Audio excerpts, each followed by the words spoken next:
Over the past 5 years, I've been living with a chronic vestibular disorder that's caused persistent nausea, dizziness, and other symptoms that have made it really hard to function normally. There were long stretches when just getting through the day and my engineering job took everything that I had, leaving me with very little energy for side goals and doing things that I used to enjoy, like creating YouTube videos. If you've been to my channel before, you might remember I made a recovery video back in 2021 after I had gone through the worst of my condition. And at the time, I genuinely thought I was on my way back for good.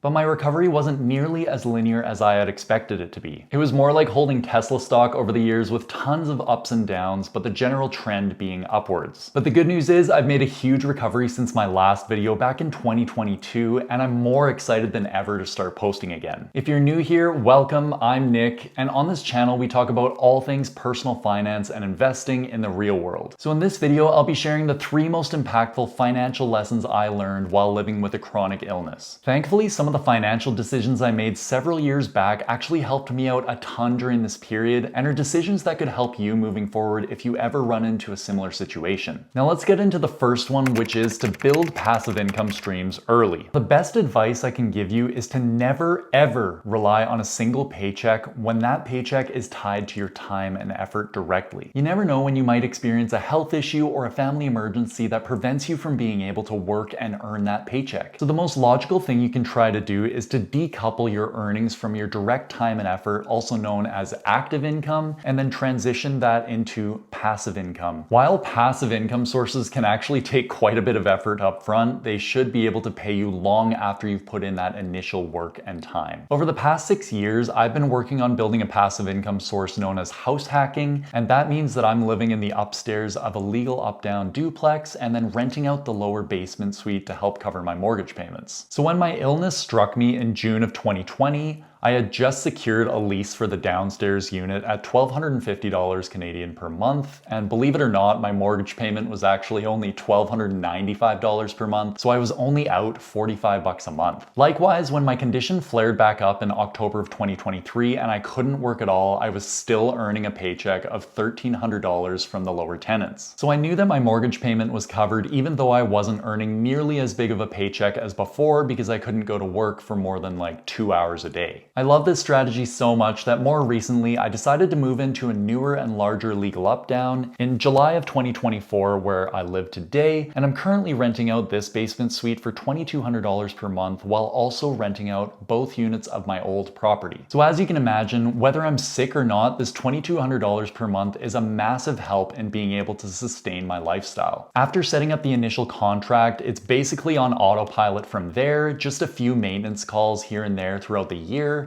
and that's about it. There's also a ton of tax benefits associated with this strategy, so you can write off a lot of your home expenses that you would be paying otherwise, such as your mortgage interest, your property taxes, your home insurance, your utilities, etc. And that ends up making the income partially tax-free, which is pretty insane. And by the way, if you are finding value in this video, please make sure to drop a like and hit subscribe if you do want to see any of my future videos. And now let's get back to it. So if you're living in a city where housing is relatively affordable, I would highly recommend this strategy if it is available to you. And while I fully support dividend stocks as a form of passive income, the reality is you'll need to have at least $300,000 invested just to earn $1,000 per month at a 4% yield, which is a lot of capital required, and a lot of people don't have that. With real estate and house hacking, you're using the bank's money to be able to earn that rental income. And let's just say none of that works at all. You're better off starting a side hustle such as a YouTube channel or something else like creating a website with Claude Code to be able to generate some passive income in the future. I could go into much further detail here, but the point is you want to try and decouple your time and effort from your income source and try and build up those passive income sources in case something goes wrong in the future. But in addition to passive income, you're going to want to consider this next lesson, and that is to maintain sufficient liquidity at all times. Most people call this an emergency fund, but the point is that you want to be able to target at least 3 to 6 months of living expenses in available liquidity just in case life hits the fan. Whether that liquidity is in the form of cash in your bank account, a low interest rate line of credit, or some other low volatility investments, it doesn't really matter, although you should maintain some amount of cash. The whole point is to be able to access it immediately if your income suddenly stops. When I was sick, I was very lucky to have planned ahead and had a decent amount of cash in my account to cover the expenses when my income got cut in half. And luckily my income was only affected for a few months, so I didn't really need to dip into it that much. However, even if I didn't have cash in my account, I always had this one thing that I recommend to every single homeowner, and that is to get a HELOC, a home equity line of credit. And the biggest point of having this is to avoid the opportunity cost of uninvested cash. In my case, I have just over $43,000 available to pull out on a moment's notice, and I would only be paying Canada's prime interest rate of 4.45%. So let's say I had to take out $10,000 for the year, I'd only have to pay back the interest and no principal, and that would only cost me $445 in interest over the year, which is $37 per month, or about 2 Netflix subscriptions. I personally believe that holding a large sum of cash in your account, staying uninvested for a long period of time, does tend to result in underperformance. While the cost of paying a bit of interest on a HELOC over a decade would probably be a lot cheaper, however, you do need a little bit of cash to be able to pay for that interest charge. For any non-homeowners out there, I'd try to get my hands on any type of line of credit with a low interest rate, something around 5% or even 6%, and that way it can protect you during those times of uncertainty. Otherwise, please make sure to maintain a cash balance in your account, or at the very least some low volatility investments like bank stocks that you could easily sell during a time of crisis. Ideally though, you'll never have to use your emergency fund if your financials are managed properly with tons of passive income being generated. With that being said, the third and final lesson that living with a chronic illness taught me about money was to invest in your health early. This one might seem obvious, but hear me out. If you've never had a chronic illness before, this is something that you might have never fully considered the importance of until it's too late. For several years before I got sick, I would work out 3 to 4 times a week consistently, focusing on building muscle mass with resistance training, eating lots of protein, and getting 7 to 8 hours of sleep every night. And as it turns out, those early decisions ended up being a huge lifesaver for me in more ways than one. Since I was able to build a lot of muscle mass early on in my life, it actually helped prepare me for the times when I couldn't do anything and I was just laying on the couch all day long for months. So I've been able to maintain a low body fat percentage for several years now, even having not gone to the gym. And that's mainly due to the fact that muscle mass is a direct contributor to your metabolic rate. So if you have higher muscle mass, you'll burn more calories without doing any physical exercise compared to someone with lower muscle mass and a higher body fat percentage. Now I know I'm getting into the weeds here, but bear with me. How does this all relate back to finance? Well, during the worst days of my sickness, when I couldn't get out of bed, I realized that money was completely worthless unless I had the health to enjoy it. And while there is a lot that you can't control when it comes to your health, you can spend money on things that will improve your quality of life and your health. My recommendation is to spend the extra money on that gym membership you've been thinking about. Spend extra money on fitness equipment around your home so you can't avoid it. And most importantly, spend the money on high quality foods like bison, salmon, protein shakes, etc. because there's a good chance that it's still way cheaper than going out to eat after tax and tip. Over the past year, I'm not ashamed to admit I've spent a ton of money on high quality foods, and I don't regret it one bit. I mean, what's the point of making a bunch of money if you can't spend it on things that improve your health and life along the way? If there's one thing you take away from this video, I want it to be that you treat your health as the ultimate asset and then money as a tool to improve it. I can tell you from experience, protecting your health is just as important as growing your wealth, if not way more important. And that's a wrap, guys. I just wanted to say again, thank you so much for bearing with me. I have been dealing with a ton of health issues and I've really wanted to come back. I'm just so glad that I can make it back now and film again and bring more value to you guys. If you did find this video helpful, please make sure to drop a like and hit subscribe for future videos so you don't miss them. And with that being said, I will see you in the next one.